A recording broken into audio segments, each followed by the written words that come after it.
What's up, guys, and welcome back to Bass Fishing Tips. And in today's video, we're going to be going over the third bait of what I'm calling the fall bass fishing trifecta of baits that I think that you guys need to go out and be successful during the fall and catch some fish. The other baits were a bladed jig, aka a chatterbait, and then a hard body treble hook topwater, something like a plopper or a walking bait. And those are the two videos that we've already done, the two topics that we've already covered. I'll make sure to link them down below in the description or the pinned comment so that you guys can go watch them after this video. But in today's video, we're gonna be talking about one of my favorite categories of bait, and a bait that I have probably, at this point in my life, caught tens of thousands of fish on. It's kind of probably ridiculous how many fish that I have caught on the crankbait, and the crankbait in many different forms. And that's what we're going to be talking about today, is fall crankbait fishing, and really how to choose the right crankbait, the right colors, the right thing that you need to go out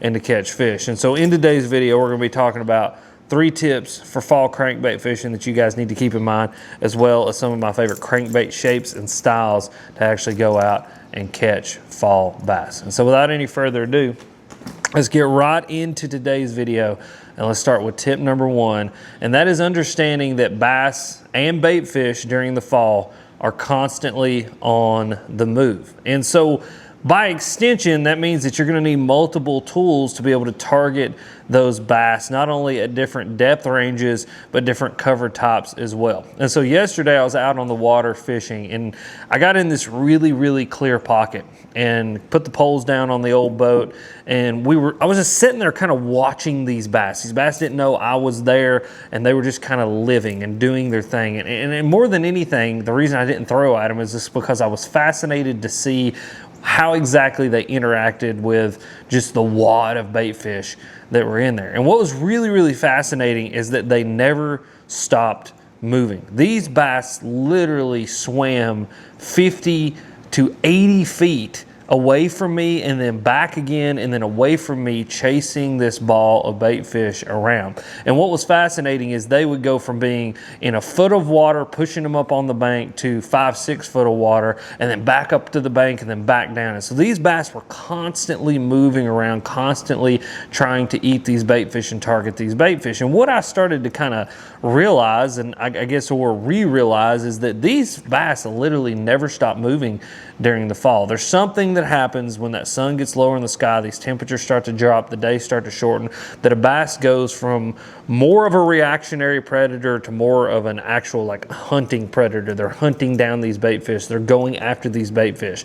And a lot of that probably has to do with just the amount of bait fish that come up shallow. And so what does that mean for us? How does that apply to crankbait fishing?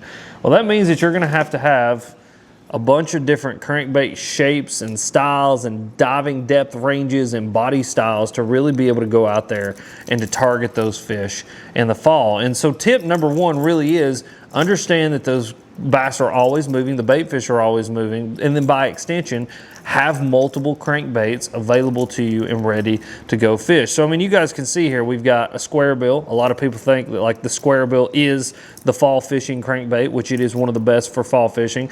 But we've also got like this little guy. This is called a dime by Berkley. This is just like a little bit rounder body, mid-depth diving crankbait. This in particular one dives to about 6 feet. And then we've got one of my favorite, it is my absolute favorite crankbait ever made, the Berkley Money Badger, which is going to dive to that like 10 to 12 foot depth range. And so you've got 3 different crankbaits, 3 different styles, 3 different depth ranges that allows you to really cover multiple, ranges of that water column and be able to target those fish at different depths. Because like I said, these bait fish are not sitting still. This is especially true as we move later into the fall. What you'll start to see is temperatures are lower in the morning. Those bait fish will be lower in the water column. And as those temperatures rise throughout the day, they'll start to come up to the top of the water column. Again, yesterday I was out on the water. I got there around 7, 8 o'clock in the morning, and there was no bait fish activity up on the surface. But as the day started to progress, as that water temperature started to rise up, and just as we had that daily transition, those bait fish started to rise to the top, and you started to get more fish up shallow, more bait fish, more bass, more just activity up shallow. And so that's a great example where I could have started early in the morning with something like the Money Badger that's going to hit that 10 to 12 foot depth range, where those bass are living, because that's what they're eating on those bait fish at, all the way up to your square bill by the afternoon, because those bass are up there in that really shallow water wanting to eat something like that square bill, because they're still focusing in on those shad. And so first tip is really simply kind of it's almost a compound idea, and that is understand that those bass and those bait fish are going to constantly be moving, not only within just, you know, the days themselves, but the hours themselves. The how bass and how bait fish are interacting can go from 10 to 12 foot of water to a foot of water in just a couple of hours. And so you've got to have multiple tools at your disposal to be able to go and target those fish. Tip number 2 has everything to do with choosing the right colors this time of year. Now, this is a really interesting topic because a lot of the times we're going to be saying mimic bait fish. And as you guys can see, almost every single crankbait that I've got out today looks like some sort of bait fish. But within the actual like category of looking like a bait fish, it's really interesting how one choice of bait fish color to the other can make the difference between actually catching fish and not. And then as we wane later into the fall, choosing the right colors and starting to shift away from bait fish can help us to catch fish. And so what do I mean by that? Well, as you guys can see here, just the square bill is this color, so it doesn't really matter. But I've got really 2 bait fish, you know, colors here, but they're really kind of drastically different bait fish colors. Number 1 is this more opaque color, and then the other one is this more translucent, almost chromy color. And so when we're dealing with cloudy days, you know, days when the sun is in, maybe it's, you know, partly cloudy, we're just not getting as much light penetration, that's when I'm going to wane more towards that opaque color, something with that more solid paint, that, you know, wider, almost like, you know, it looks like the walls of your house. It's just more opaque, a little bit more matte finish, something that the light doesn't actually penetrate through. And the main reason for that is on those cloudy days, these types of colors are really going to pop in the water, and they're really going to stand out, and it's really going to give a bass a target to key in on. And I've just noticed over the years of bass fishing, when we're dealing with cloudier weather, those more opaque colors, those more solid colors tend to get more bites, and they tend to do a little bit better. And like I said, as you guys can see, this is still a shad imitation. You still got your whites, your blacks, a little bit of silver, just sheen in there. You know, it does a really good job of looking like a bait fish, but it's just a more solid profile. It's the same for our little square bill that we've got pulled out here. As you guys can see, just more opaque, more solid, just does a really good job in those cloudier, lower light conditions. This can also be true going throughout the day. I mean, some mornings we start and it's really foggy, there's not much light penetration, but by the end of the day, it's cleared up, and we're gonna have to switch up to our other color that I am going to talk about, which is those more chromy translucents. You know, as that sun gets up and as that sun starts penetrating the water more, and as we get into those really sunny days, things with more chrome in them, things that have more flash, they're going to throw more water, has a little bit more translucence. As you guys can see, as we hold that up to the light, you can literally see the internals of those baits. Those are going to do a lot better in those sunnier conditions, and it's simply because as the light penetrates the water, you're going to be able to get a lot more reflection and refraction off a bait like this, which is going to help it really stand out in the water. And it's really fascinating. I mean, this will definitely work in cloudy weather, but if you look at this bait and you throw it during lower light conditions, you'll notice that it just doesn't have as much flash, as much presence in the water. And it's simply because these style of paint jobs with that more kind of chromy, you know, reflective, thing that it's got going on, as well as that little bit more translucence, really play off the fact that sun can hit it and the sun reflects and refracts off the inside of it, and it throws light, and it does a really good job of looking like a bait fish. And on the other hand, same thing with this bad boy. If you throw this during really high light, you'll be amazed how it kind of just disappears into all of everything that's going on. The light just kind of hits it, and it just kind of, you know, just mutes it out, where we're during cloudier conditions when there's not as much light penetration, this thing really pops in the water, and those bass can get a really good look at it. And just having multiple color choices like this within the bait fish profile and kind of the bait fish color set can be important for getting bass to bite on different kinds of conditions and different kinds of days. Now, going down that same train of thought, as we start to wane into later fall, that's really when I start to pick up these bad boys, the bright ones, the oranges, the crawfish colors, and all those kinds of things. And so I kind of want to put just a little bookmarker there, because it's going to be a video for later in the fall, especially into the winter. I mean, for you guys that know me and watch Alex Red Fishing, you'll know that this is one of the most deadly tools in my boat. And so I just wanted to kind of put that out there, though, that those bait fish profiles throughout the fall are going to do really, really well. But then as we start to wane into the winter, we start to pick these up, and we will put that bookmarker in that book, and we will come back to that topic later. Now, tip number 3 has everything to do with the speed of the crankbait. You know, this time of year, as we move into the fall, and as we're in the fall right now, I mean, I literally have a hoodie on. It's a beautiful fall day here where I live at. As we move into the fall, speed is going to be the kind of determining factor on whether you get bites or not on some days. And what I've noticed this time of year is the faster a bait is moving, the more bites that you're going to tend to get on it. And I think the biggest reason for that is the simple fact that there are 10 billion bait fish up shallow right now. There are literally schools of tens of thousands, if not hundreds of thousands of bait fish up shallow, moving around, and those bass are up there eating them, and every predator is up there eating them. And the thing about it is, to stand out in the mass of all of those bait fish, you're going to have to do something different. And a lot of the times what I've found is the more bait fish that are up shallow, the faster that you need to crank your crankbait. And I love to kind of, there's been many terms coined for it. I mean, it's funny, I think some people call it speed cranking now and different things like that, which is more just a marketing thing more than anything. I mean, for years and years and years, we just said, hey, we need to fish the crankbait a little bit faster, or we need to do a burn and pause, because that we knew, you know, as we moved in the fall, there was more bait fish up shallow. But really moving this crankbait this time of year is going to help you to get some bites and to put some more fish into the boat. And like I said, it's simply because you need to do something to stand out in the mass of bait fish. And so when this crankbait just comes like ripping in and just stops and then starts up again, it's something that's going to hit that bass's instincts. It's going to hit that kill switch, as I like to call it. And that kill switch is simply that reaction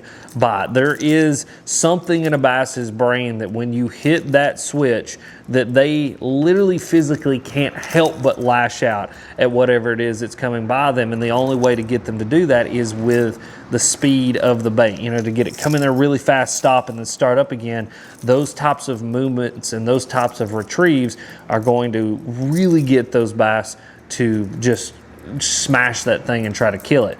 Now, one thing I think that's really important this time of year is that there's 2 retrieves that I like to do within this kind of speed cranking or speed retrieve. It's the faster retrieve of crankbait. Number 1 is going to be that burn and stop. Just simply burn that thing down there, pause it, and then just keep on burning it. And just do that over and over and over again, and bring that bait all the way back to the boat. It's one of the best ways to get bit, because I think a lot of the times, again, you'll crank that thing by a fish, it'll get its attention, that slight pause, and then as soon as it takes off again, that bass slashes out and it eats it. The second one is going to be just a straight retrieve, never slowing down. And it's one of my most successful retrieves, I think, because everybody else is trying to do the burn and pause thing, where when you just rip that crankbait through that area, you're just pounding the bottom, you're deflecting off everything that it touches, you're just ripping a crankbait through an area, it can get those bass to bite. And I can't tell you how many times that I've been on some of these clear fisheries, especially cranking like a square bill or something like that, and I'm simply just letting it chew, literally knocking it off every rock up there, and you will see the bass start to track it, and then just overwhelm it. And I think a lot of people think, you know, we can fish faster than a bass can swim, and that's just not true. A bass can swim down or run down about dang near anything. I don't think we can fish something fast enough that a bass can't catch up to it and to kill it. And this time of year is one of the best times to really speed up, to really pick up the speed and just go. I mean, it's true. You see buzz baits and ploppers and, you know, really fast walking topwaters and swim baits and different things. We're not slowing those down, so why would we slow our crankbait down? But again, the stop and go has its place. But for me, just the cranking, just go, go, go, go, never slowing down tends to be one of the best retrieves for me. And then 2, you just cover a lot of water. We kind of talked about this in our topwater video.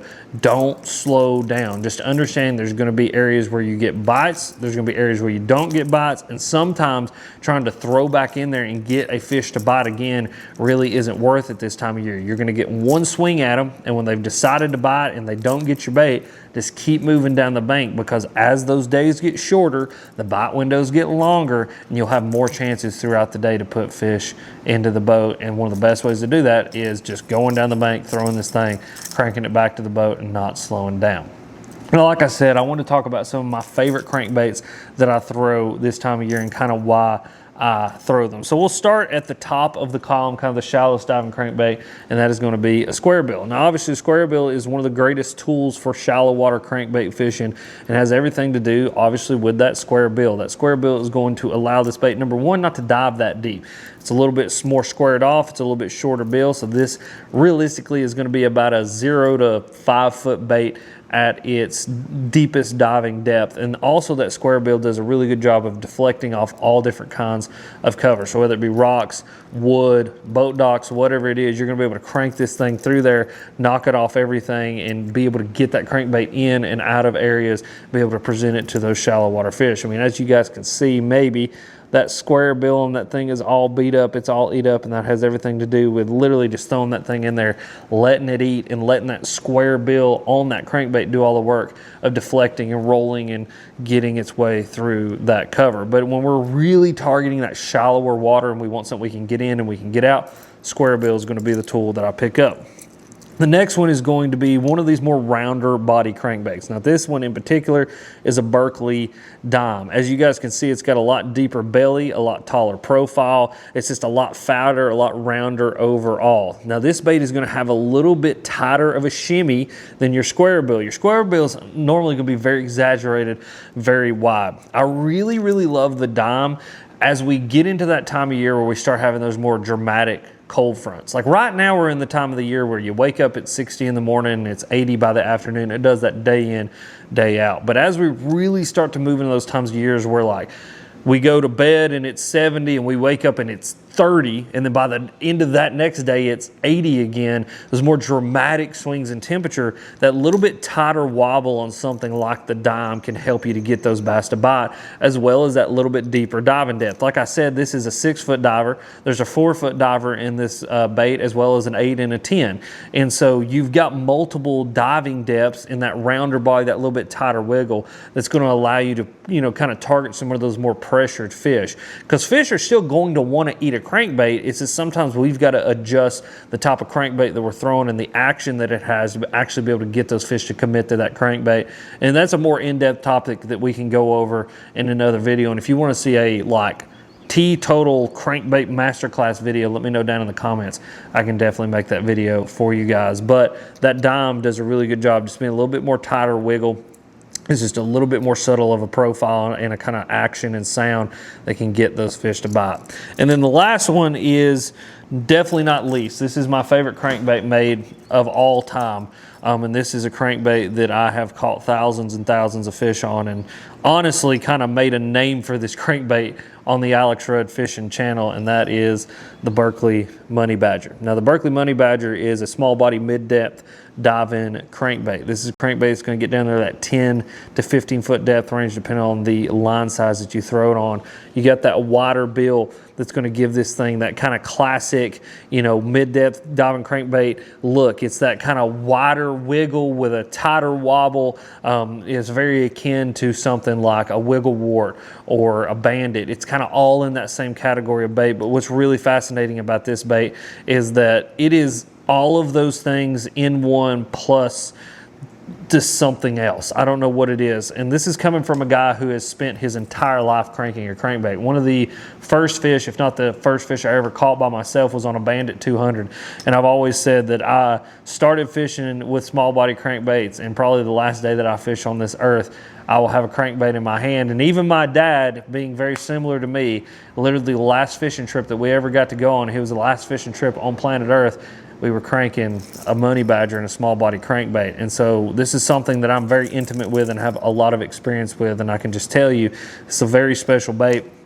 that catches a lot of fish. And this thing is awesome as we get later into the fall, or as we're wanting to kind of target those deeper diving ranges, because this thing just does a really, really good job of not only being able to deflect off cover, be able to crank, just a little bit deeper water, but then also just be able to use this bait as a tracer, as I like to call it. You literally just trace the contour of the bank, actually never touching the bottom, and you still get reactions from those fish. And that'll be, again, putting a bookmark there on that idea. That will be a video that we do later in the fall as this bite starts to heat up more and more and more, and it starts to become more applicable. But this is still a bait that I would have this time of year, simply because it works. It's going to get bit, and as those bait fish move deeper, shallower, you've got a tool to be able to target them deeper and do a really good job of it.